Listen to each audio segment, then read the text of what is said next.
वामे यस्य स्थिता राधा श्रीश्च यस्यास्ति वक्षसि वृन्दावनविहारन्तम्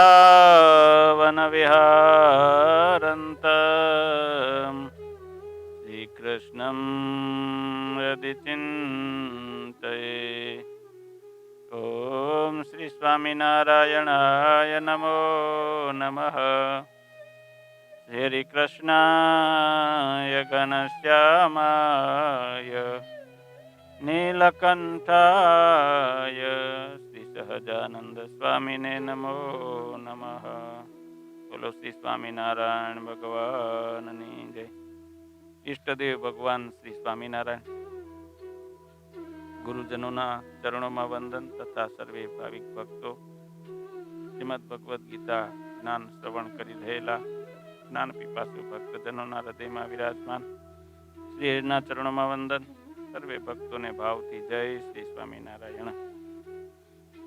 શ્રીમદ ભગવદ્ ગીતા અધ્યાય 13 ક્ષેત્ર ક્ષેત્રજ્ઞ વિભાગ યોગ. ક્ષેત્ર કહેતા આ શરીર, ક્ષેત્રજ્ઞ કહેતા આપણો આત્મા. આત્માને માટે આ છે અને પરમાત્માને માટે ક્ષેત્ર એટલે જીવ, આત્મા, અને ક્ષેત્રજ્ઞ કહેતા પરમાત્મા. આ અધ્યાયની અંદર આપણા પોતાની ઓળખ છે, આપણે કોણ છીએ એની ઓળખ આપી છે. અને આ જે ક્ષેત્ર જ કહેતા શરીર છે એ એક સાધન છે પરમાત્મા સુધી પહોંચવાનું, એની વાત ખૂબ સારી રીતે કરી છે.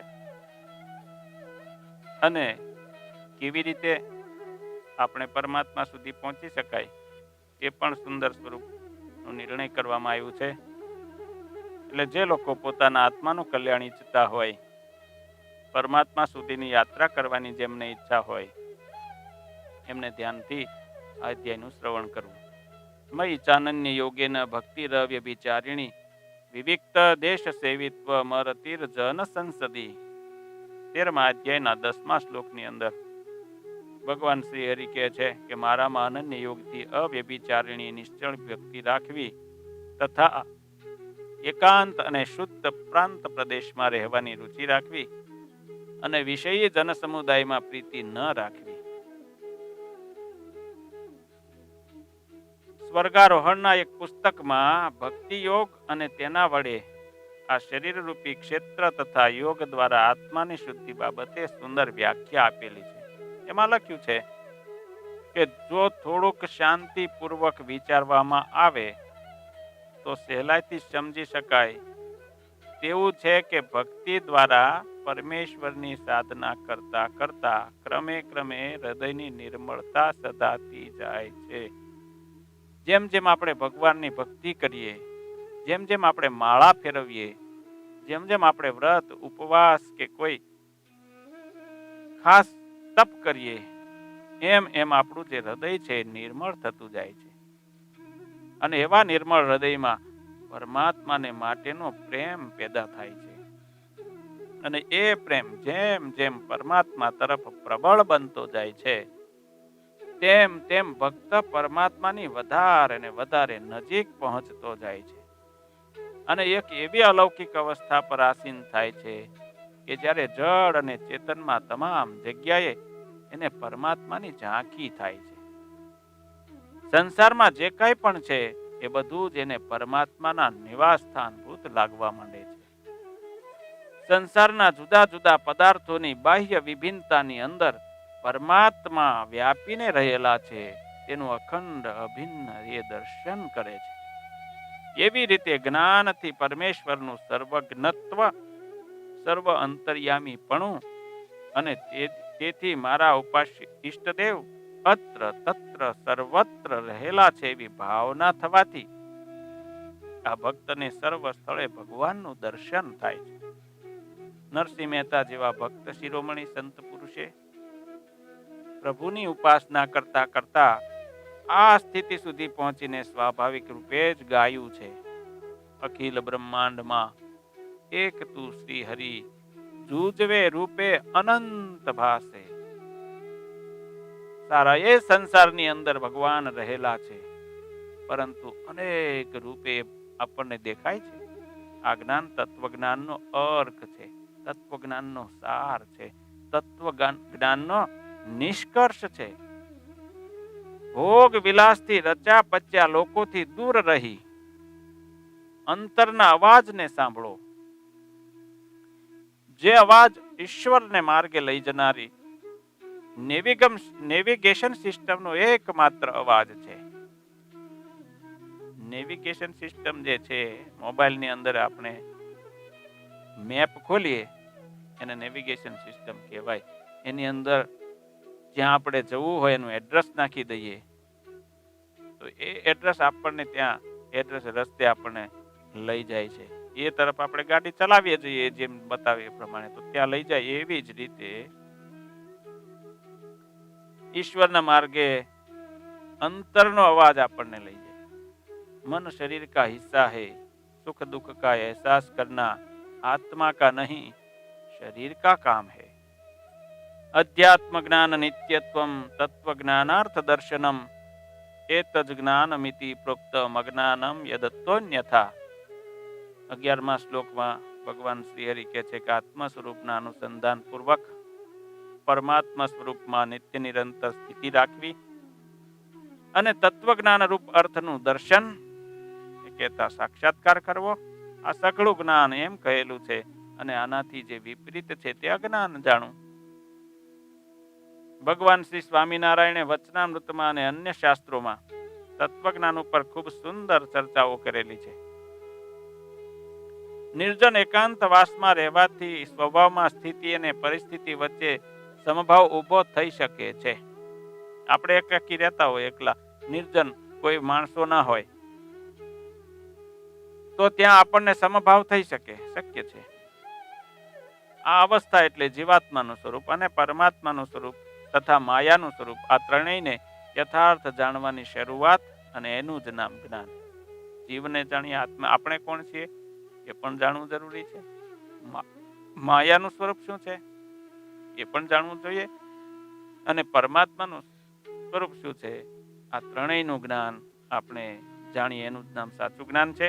આ જ્ઞાન પણ ભક્તિનું પોષક છે. આ જ્ઞાનના પ્રકાશને અથવા તો પ્રભુને પામવા માટે આપણા આત્માના અરીસાને આપણે ચોખ્ખો રાખવો પડે છે. અને તે માટે આત્મશુદ્ધિના તમામ સાધનો છે તે સારી રીતે સહાયક જ નહીં પરંતુ મોક્ષદાયક પણ બને છે. માળા ફેરવીએ છીએ શાના માટે? ખાલી મન બીજે ફરતું હોય ને માળા કરમાં ફરતી હોય તો એનો કોઈ અર્થ નથી. પરંતુ ભગવાનના સ્વરૂપના અનુસંધાન સાથે એક મણકે સ્વામિનારાયણ સ્વામિનારાયણ મંત્રોચ્ચાર સાથે માળા થાય અને તુલસીના કાષ્ઠની માળા હોય એ ઉત્તમ છે. અને એ આપણને મોક્ષદાયક નીવડે છે. આપણે માળા કરીએ અને ભગવાનનું નામ લઈએ, મંત્રોચ્ચાર કરીએ, એ મંત્રોચ્ચારનો પ્રભાવ ચોક્કસ છે. જેમ નેગેટિવ એનર્જીનો, નેગેટિવ મંત્રોનો પ્રભાવ છે, એમાં પોઝિટિવ એનર્જીનો એનાથી પણ વધારે પ્રભાવ છે. એટલે આ બધા જે સાધનો છે એ મોક્ષદાયક છે. આપકા મન અગર आप अपने वश में नहीं करेंगे तो वो आपके दुश्मन ही की तरह काम करना शुरू कर देगा. એટલે મનને વશમાં રાખવું માળા એટલા માટે છે કે મન ભગવાનમાં જોડાય. ગમે તેમ કરી અને મનને આપણા વશમાં રાખવું એ ખૂબ અગત્યનું છે. જ્ઞેયમ યત તત પ્રવક્ષ્યામિ યજ જ્ઞાત્વા અમૃતમશ્નુતે અનાદિ મત પરમમ બ્રહ્મમ ન સત્તન્ના સદુચ્યતે. શબ્દાર્થ જે જાણવા યોગ્ય છે અને જેને જાણીને અમૃતરૂપ મુક્તિને પમાય છે, જે જ્ઞાન હું તને સારી રીતે કહું છું તે અનાદિ કહેતા આદિ રહિત છે. હું જ જેને પર કહેતા પ્રધાન છું એવું બ્રહ્મ છે. અને તે બ્રહ્મ સત એમ પણ નથી કહેવાતું, તેમ અસત એમ પણ નથી કહેવાતું. હવે ભગવાન અહીંયા મુક્તિ કેવી રીતે મળે એના ઉપાયો, બ્રહ્મના સ્વરૂપ શું છે એ બધી વાતો અહીંયા કહે છે. સત અસત શું છે, સારું શું છે, ખોટું શું છે, એનો વિવેક અનિવાર્ય જોઈએ. જો એ વિવેક ન હોય તો જીવ પોતાના સ્વભાવ પ્રમાણે જ વર્તે છે અને ઈશ્વર સાથેનું અનુસંધાન ક્યાંક ખોરવાઈ જાય છે. જીવનો સ્વભાવ કેવો છે? પાણીનો સ્વભાવ કેવો?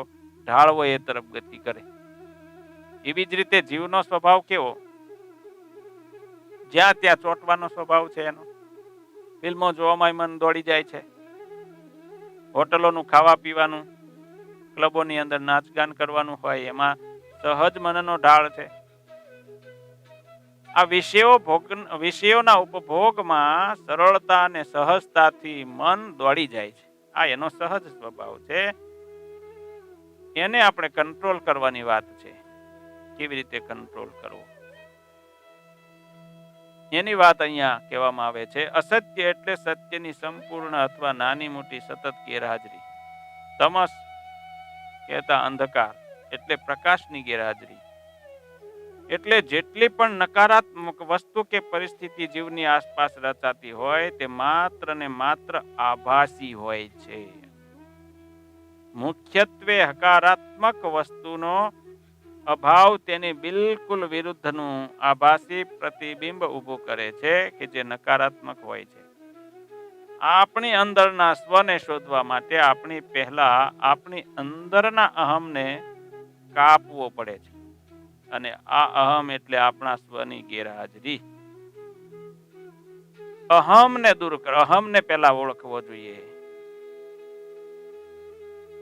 જેવો આપણી અંદરનો સ્વ ઉઠશે કે તરત અહમનો વિલય થઈ જશે.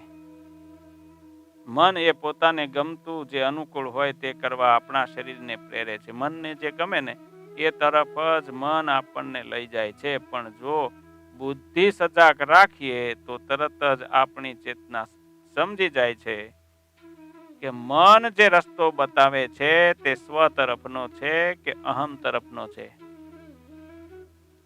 એટલે આ સભાનતા ખૂબ જ જરૂરી છે. સાવધાની જરૂરી છે કે આપણું મન આપણને કઈ તરફ લઈ જવા માટે પ્રેરણા આપે છે. ત્યારે ભગવાન સ્વામિનારાયણ આ જ બાબતને વચનામૃતમાં જાણપણા રૂપી દરવાજો કહે છે કે તમે સતત જાણપણું રાખો. મન કે એમ બધું કર્યા ન કરો, સાવધાન રહો. મન તો બધું જ કહેવાનું છે, પણ એમાંથી કેટલું કરવું અને કેટલું ન કરવું એના માટે સજાગપણું, જાણપણું રાખવું, એમ ભગવાન સ્વામિનારાયણ કહે છે. સત અને અસત વચ્ચેની આ સંતા કુકડી ઉપર સતત ધ્યાન, સત્સંગ અને ભગવત ભક્તિ અને યોગ વડે આપણે નિયંત્રણ મેળવી શકીએ છીએ. જાગૃત સાધક ભક્તએ પોતાના સ્વને ઓળખી રાખવો જોઈએ અને એને જાણીને આધ્યાત્મિક માર્ગે આગળ વધવું જોઈએ અને અહમનું પોષણ ન કરવું જોઈએ. અર્થાત અહંકારી નથી બનવાનું, નિર્માની બનવાનું છે. સર્વત પાણીપાદમ તત્ સર્વતોક્ષી શિરોમુખમ સર્વત શ્રુતિમલ્લોકે સર્વમાવૃત્ય તિષ્ઠતિ. 13મા અધ્યાયના 13મા શ્લોકની અંદર ભગવાન શ્રી કૃષ્ણ કહે છે કે બ્રહ્મને ચારેય બાજુ હાથ અને પગ છે, ચારેય બાજુ નેત્ર, મસ્તક અને મુખ છે, ચારેય બાજુ એ કાન છે. કેમ કે આ લોકમાં સર્વને આવરીને સર્વની અંદર વ્યાપીને રહેલું છે. એટલે બ્રહ્મને બધે જ જ્ઞાન, કાન, આ બધા અંગો છે. એનો ભાવાર્થ એમ છે કે સમગ્ર વિશ્વમાં કાયમી શાંતિ માટે એક બહુ સ્પષ્ટપણે સમજવું જોઈએ કે પરબ્રહ્મ પરમાત્મા એ ભૂત, ભવિષ્ય અને વર્તમાન આ ત્રણ કાળ અને દેશથી પણ પર છે. એ પરમાત્મા અસીમ છે, શાંત છે તથા તમામ ચેતન અચેતન સૃષ્ટિના અને સૃષ્ટિમાં અંતર્યામી શક્તિ સ્વરૂપે વ્યાપીને રહ્યા છે. તે જ પરમાત્મા પરમ ચૈતન્ય છે, તે અલૌકિક છે, તે આપણા જીવમાં રહ્યા છે. જે જીવ નથી જાણતો, આ જીવની અંદર પરમાત્મામાં રહ્યા હોવા છતાં તે જાણતા નથી. કારણ કે ગુપ્ત નિધિ છે, પરમ રત્ન છે, અવિનાશી છે, અનંત પરમ નિધિ છે. જે સાધકને તે પરમાત્મા મળે છે તેના માટે તે ભગવાનનું સ્વરૂપ ચિંતામણી જેવું છે.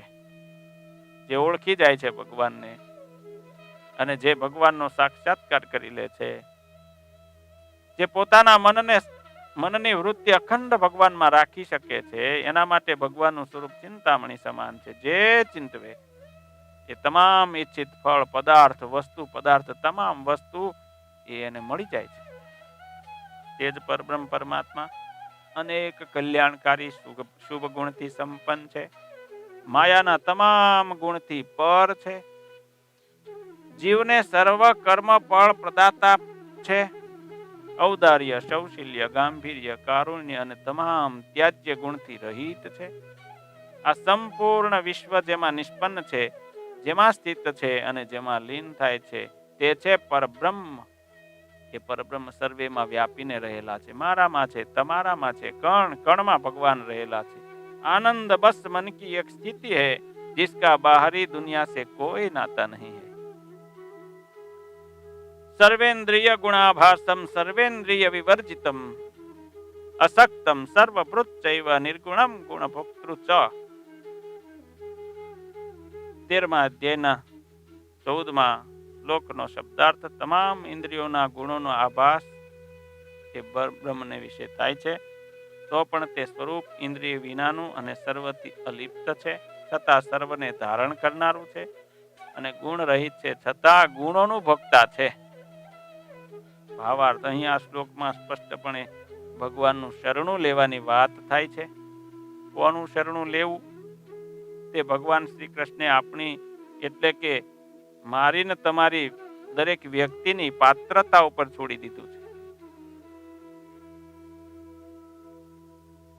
મહાભારતનો પ્રસંગ આપણને ખ્યાલ છે કે જ્યારે દુર્યોધન અને અર્જુન સામે બે વિકલ્પ હતા. યુદ્ધ થવાનું હતું એ પહેલાની આ ઘટના. બે વિકલ્પ બંનેના સામે હતા કે મહાભારતના સંભવિત યુદ્ધમાં ભગવાન શ્રી કૃષ્ણએ બે વાત કરી હતી. ત્યારે દુર્યોધન ને અર્જુન બંને ભગવાન શ્રી કૃષ્ણ પાસે મદદ માટે જાય છે, ત્યારે એ બે વાત કરી કે યુદ્ધમાં મને એટલે કે દ્વારકાધીશ શ્રી કૃષ્ણને જોઈએ છે, એ પણ હથિયાર વિનાના, જે યુદ્ધ ન કરે, યુદ્ધ નહીં લડવાની પ્રતિજ્ઞા કરનાર, એ જોઈએ છે કે મારી નારાયણી સેના, વિશાળ સેના જોઈએ છે. બે માંથી એક મળશે. આ વિકલ્પ હતો ત્યારે દુર્યોધન પાસે. ત્યારે પણ પહેલો ચાન્સ હતો કે ભગવાન શ્રી કૃષ્ણના શરણમાં જવાનો. એની પાસે હતો રસ્તો, ચાન્સ પણ હતો, પણ હથિયાર વિનાના ભગવાન શ્રી કૃષ્ણને દુર્યોધનને નકામાં લાગ્યા કે આ તો હથિયાર ધારણ કરવાના નથી, યુદ્ધમાં લડવાના નથી, તો નકામા છે, આપણે શું જરૂર. એણે ભગવાન શ્રી કૃષ્ણની નારાયણની વિશાળ સેના માગી ભગવાન પાસે કે તમારી નારાયણી સેના મને આપો. આમ અર્જુનની પાસે ભગવાન શ્રી કૃષ્ણ પ્રભુ રહ્યા. આપણી સામે પણ જ્યારે કોઈ પણ વિકલ્પ આવીને ઉભો રહે ત્યારે આપણે આપણી તમામ ઇન્દ્રિયોને સંયમિત કરીને ઈશ્વરના શરણે જવાનું પસંદ કરીએ તો આજના સમયમાં આપણે લડી રહેલા આપણું યુદ્ધ જીતી જવાની 100% ખાતરી ભગવાન શ્રી કૃષ્ણ આપે છે. આપણે પસંદગી કોની કરીએ છીએ, ભગવાનની કે માયાની? એના ઉપર બધો આધાર છે. આપણી પાત્રતા ઇન્દ્રિયોની મોહમાયાની અસરમાં આવ્યા વગર એટલી વિશાળ બનાવવી જોઈએ કે ઈશ્વરને પણ પોતાના પ્રિય સર્જન ઉપર અભિમાન થઈ આવે. ઇન્દ્રિયોની આસક્તિમાં સપડાઈને આપણે લોકો એ ઈશ્વરને ગુમાવવાની ભૂલ ન કરવી જોઈએ. આપણે શું કરીએ છીએ કે માયાના બંધનમાં આવી જઈએ, સંસારની મોહ માયામાં આસક્ત થઈ જઈએ અને ભગવાનને ભૂલી જઈએ છીએ. આ જ બધા સંસારી લોકો કરતા હોય છે. સવારમાં ઉઠે તે સાંજે સુવે ત્યાં સુધી દેહના પોષણ માટે, દેહના સંબંધીઓના પોષણ માટે અને નાશ્વર સ્થૂળ મકાનો, ઘર, ગાડી, બંગલા માટે સતત મથ્યા કરીએ છીએ, પરંતુ આત્મકલ્યાણ માટે આખા દિવસમાં કેટલો સમય કાઢીએ છીએ. આમ આપણે ઈશ્વરને ભૂલી જઈએ છીએ, ત્યાં તકલીફ છે. આ ધ્યાન રાખવા જેવું છે. આપણે જેના માટે મથીએ છીએ, રાત દિવસ મહેનત કરીએ છીએ, બે ટંકે સરખું જમતા પણ નથી, એ બધી વસ્તુ પદાર્થ તો નાશવંત છે, જેને આપણે ભેગું કરી રહ્યા છીએ. પણ જે સાચું છે, જેનાથી સુખ મળે છે, એ ભજન ભક્તિ, એનાથી તો આપણે દૂર છીએ. આ વસ્તુ ખૂબ જ જરૂરી છે, ધ્યાન રાખવા જેવી છે, સાવધાન રહેવાની જરૂર છે. એ વાત આ શ્લોકમાં સમજાવે છે. બહિરંતસ્ય ભૂતાનામ ચરમ ચરમેવ ચ સૂક્ષ્મત્વાત તદ વિજ્ઞેયમ દૂરસ્થમ ચાંતિકે ચ તત. 13મા અધ્યાયના 15મા શ્લોકનો શબ્દાર્થ. ભૂત પ્રાણી માત્રની બહાર અને અંદર પણ પૂર્ણ રૂપે છે, ચર અચર રૂપે પણ એ જ છે. અતિ સૂક્ષ્મ હોવાથી તે દુર્વિજ્ઞેય છે, અને દૂર રહેલું પણ એ છે, અને સમીપમાં પણ એ જ છે. તો એવી વસ્તુ શું છે? તો એ છે પરબ્રહ્મ. આ શ્લોકમાં ભગવાન શ્રી કૃષ્ણ એ સમજાવવા માંગે છે, જે ગીતાજીનો મૂળ સંદેશ છે,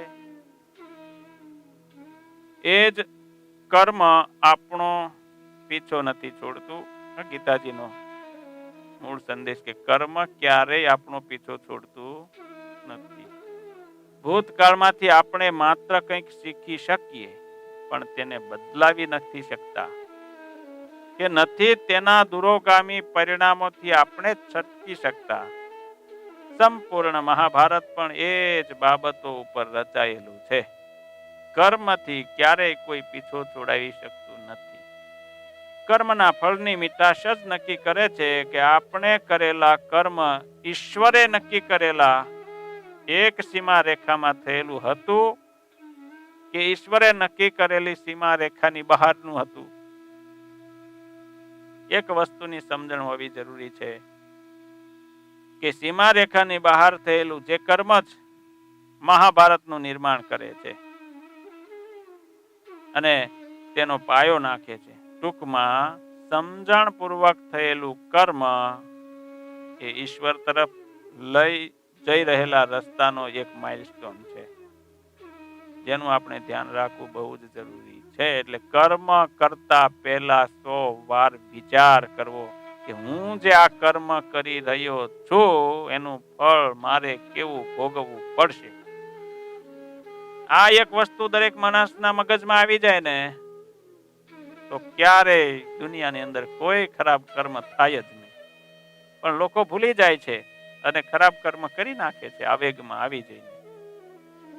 એ પછી વિષય ભોગના આવેગો હોય કે કામ ક્રોધ લોભ મોહના આવેગો હોય, એ આવેગમાંના આવેગની અંદર માણસ કર્મ કરી બેસે છે અને પછી એના માઠા પરિણામો ભોગવે છે.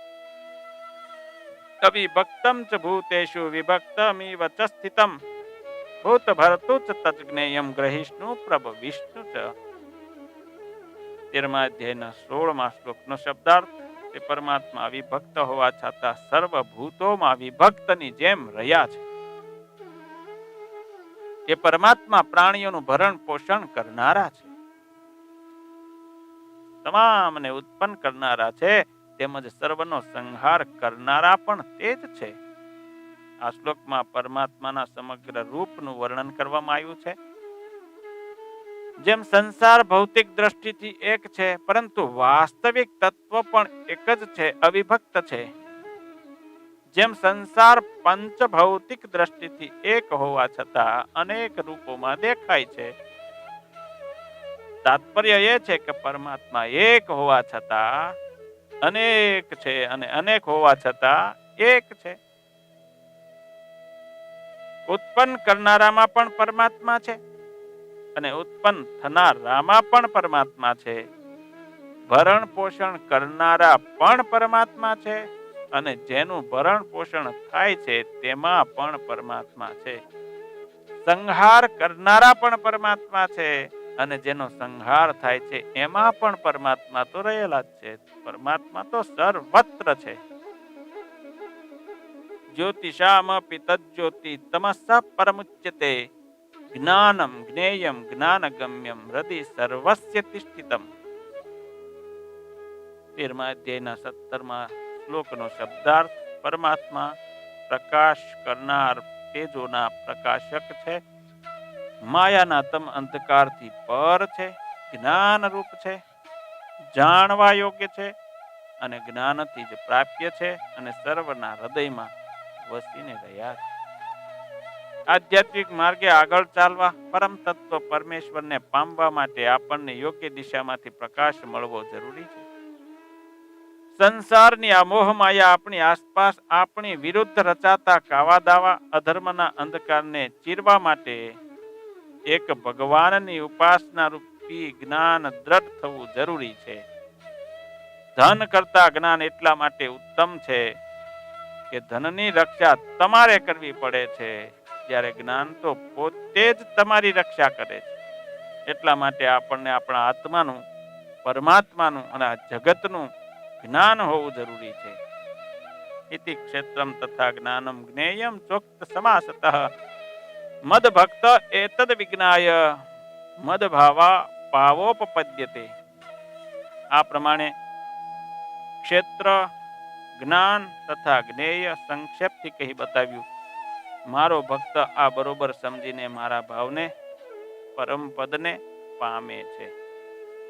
13મા અધ્યાયના 18મા શ્લોકમાં ભગવાન કહે છે કે આ ક્ષેત્ર, ક્ષેત્રજ્ઞ અને જ્ઞાન, ક્ષેત્રનું જ્ઞાન, એને જાણનારો જ્ઞેય, આ બધું જ સંક્ષેપથી અહીંયા કહ્યું છે. આ જ્ઞાન સમજીને કોઈ પણ ભક્ત ભગવાન સુધી પહોંચી શકે છે. સમજણ સાથે ભગવાનને ભજવા એ સાચા ભક્ત હોવાની પહેલી નિશાની છે. સમજ્યા વગર અને ધર્મ વિનાની ભક્તિ ભગવાન પણ સ્વીકારતા નથી, એવું આ શ્લોક ઉપરથી પ્રતિપાદિત કરી શકાય ખરું. આજના કલુષિત વાતાવરણમાં માણસ જ્યારે દુઃખી થાય છે, હેરાન થાય છે, પરેશાન હોય છે, ત્યારે ધર્મ અને ભક્તિના બહાને કેટલાક લોકો વ્યક્તિ પૂજાને માનતા થઈ જાય છે અને કેટલાક લોકો વ્યક્તિ પૂજાને મનાવતા થઈ જાય છે. અને એ વ્યક્તિ પૂજા શરૂઆતમાં તો ચોકલેટ જેવું ગળ્યું લાગે, પણ હકીકતે તે આપણને પરમેશ્વર દ્વારા કહેવાયેલી ધર્મની મૂળ વાત અને ધર્મના મૂળ તત્વથી દૂર લઈ જનારી બને છે. માટે આપણે ભક્ત બનીને આપણી સમજણ શક્તિનો ઉપયોગ કરીને સાચા મુમુક્ષુ ભક્ત બનીને ઈશ્વર પથ ઉપર ચાલી નીકળવું. ખુદ કો ભગવાન સે જોડ દો, બાકી સબ ભગવાન પે છોડ દો. પોતાને ભગવાનની સાથે જોડી દેવા, એ જ આ શ્લોકનો ભાવાર્થ છે. પ્રકૃતિમ પુરુષમ ચૈવ વિદ્યનાદિ ઉભાવપી વિકારાંશ્ચ ગુણાશ્ચૈવ વિદ્ધિ પ્રકૃતિ સંભવાન. 13મા અધ્યાયના 19મા શ્લોકનો શબ્દાર્થ. પ્રકૃતિ એટલે માયા અને પુરુષ એટલે જીવાત્મા. એ બંનેને અનાદિ જાણો અને સર્વ વિકારો અને ગુણો તે પ્રકૃતિમાંથી જ થયેલા છે એમ જાણો. ગુણો પણ છે આપણામાં રહેલા છે અને વિકારો પણ રહેલા છે. તો વિકારને સમજી અને વિચારથી મનને વિકારોમાંથી પાછું વાળવું એ આપણી ફરજ છે. અહીં બે પ્રકારના પ્રકૃતિ અને પુરુષનું પ્રતિપાદન કરે છે, જે આપણે વિચારવું જરૂરી છે, વિચારણીય છે. ભગવાન ભાવાર્થમાં એ કહે છે કે હે અર્જુન, સ્વરૂપ અને સ્વભાવથી અત્યંત વિચક્ષણ હોવા છતાં પ્રકૃતિ અને પુરુષનો ક્યારથી સંબંધ છે? કારણ કે સ્વરૂપ અને સ્વભાવથી બંને વિચક્ષણ છે. તે હવે હું તને જણાવું છું. પ્રકૃતિ અને પુરુષ બંને અનાદિકાળથી જોડાયેલા છે, તથા વિકારો અને ગુણો એ પ્રકૃતિથી ઉત્પન્ન થાય છે એમ તું જાણ. અને પ્રકૃતિ અને પુરુષ એટલે શું વળી? તો પ્રકૃતિ અને પુરુષ બંનેના બે પ્રકાર છે. તેમાં પ્રથમ પ્રકાર પ્રકૃતિ એટલે કે અવિદ્યા, વાસના અર્થાત અજ્ઞાન અને આસક્તિ. પુરુષ એટલે કે જે જન્મ મરણમાં ભટકી રહેલો છે, આ બદ્ધ જીવ છે. આ વાસના જીવને અનાદિ કાળથી વળગીને રહેલી છે. વિકારો અને ગુણો એટલે શું? ભગવત્પાદ શ્રી રામાનુજાચાર્યજીના મત પ્રમાણે અનેક રીતની વિભિન્ન પ્રકારની ઈચ્છાઓ છે. દ્વેષ, સુખ, દુઃખ આ 4 પ્રકારના દોષો કહેવામાં આવે છે. ઈચ્છા, દ્વેષ, સુખ અને દુઃખ, આ 4 પ્રકારના દોષ છે. આ વિકારો જીવને બંધનના કારણભૂત છે. આગળના અધ્યાયમાં અને શ્લોકોમાં નિર્માનીપણું કહ્યું છે. વગેરે અનેક સાધનો ભગવાનની પ્રસન્નતામાં અતિ સહાયક સાધનો તરીકે બતાવ્યા છે. તે જ અહીં ગુણો તરીકે કહેવાયેલા છે. અને તમામ શુભ ગુણો આ જીવની માયાના બંધનથી મુક્તિના સાધન રૂપ બતાવ્યા છે. જીવની મુક્તિ માયાથી કરવા માટે આ બધા જ સાધનો ઉપયોગી છે. આ વિકારો અને ગુણો પ્રકૃતિથી થયેલા કેમ કહેવાય છે? એ વિકારો અને ગુણો દેહ, ઇન્દ્રિયો અને અંતઃકરણના યોગથી ઉત્પન્ન થાય છે અને તે દેહાદિક પ્રકૃતિનો જ પરિણામ રૂપ એક ભાગ છે. તેથી તે બંને પ્રકૃતિથી થયેલા કહેવાય છે. અર્થાત અનાદિકાળથી વાસના રૂપ અવિદ્યાએ યુક્ત એવો જીવ આ દેહમાં રહ્યો થકો નિર્માનીપણું વગેરે શુભ ગુણો કેળવે તો તેના વડે આ અવિદ્યાના બંધનથી મુક્ત થાય છે. અને જો એમ ના કરે તો તે જીવ વાસના રૂપ પ્રકૃતિ, ઈચ્છા, દ્વેષ આદિક દોષો ઉત્પન્ન કરીને જીવને બંધન કરે છે. એમ તું જાણ. હવે ભગવાન શ્રી કૃષ્ણ પ્રકૃતિનો બીજો પ્રકાર બતાવે. પ્રકૃતિ એટલે જળ માયા કહેતા પ્રધાન પ્રકૃતિ. પુરુષ એટલે કે પ્રધાનનો અધિપતિ પુરુષ રૂપ પરમેશ્વર. આ બંને પણ અનાદિ છે, એટલે કે તેઓની ક્યારેય ઉત્પત્તિ થઈ જ નથી. આ પ્રકૃતિના વિકાર એટલે કે પંચમહાભૂત, 10 ઇન્દ્રિયો અને મન એ 16 પદાર્થો અને તેના ગુણો એટલે કે સત્વ, રજ અને તમ એ 3 આ બંને પ્રકૃતિ થકી જ ઉત્પન્ન થયા છે. પ્રકૃતિ અને પુરુષ અનાદિ તત્વ છે